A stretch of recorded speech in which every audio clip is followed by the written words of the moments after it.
છેલ્લી વાત કહીને મારા શબ્દને વિરામ આપું છું કે વારે ઘડીએ પાકિસ્તાન કીધા કરે છે બાજુમાં કે અમારે કાશ્મીર જોઈ છે. કાશ્મીર એને ખબર છે કે અહીંયા મણિનગર થી પાલડી સુધી BRTS ની બસમાં કોઈ સીટ નથી આપતું.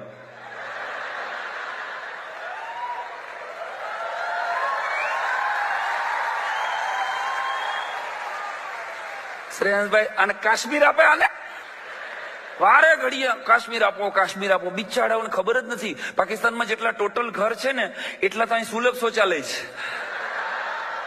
અરે રે આખું જેટલું ટોટલ બજેટ છે ને પાકિસ્તાનનું એટલા તો જીઓના સિમ કાર્ડ વેચાય છે.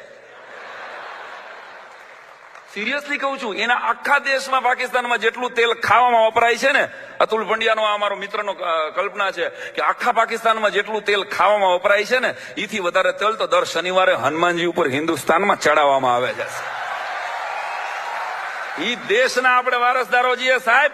વારે ઘડીએ એટલે આપણી વાત યાદ કરાવી દઉં. બહુ જૂનો ગરબો છે આપણો, પાવલી લઈને હું તો પાવાગઢ ગઈ. ગાવું પડે, નો ગાય ને હાહુ ના હમ. છેલ્લી કડી આપણે કઈ સંગીતની જરૂર નહીં. હાલો એક સાથે, પાવલી લઈને હું તો પાવાગઢ વાળી મને મને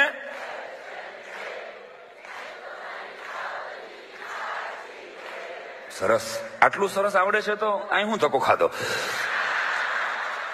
ખોટો ખર્ચો પાર્થિવમાન ભૂમિમાન સાંઈરામમાં કર્યો. ગીરે નો ગાઈ લેવાય. પણ આ કવિતા માત્ર માતાજીની નથી દોસ્ત. પાવલી લઈને હું પાવાગઢ ગઈ હતી, પાવાગઢ વાળી મને દર્શન દે, ત્યાં સુધી આ ગરબો છે.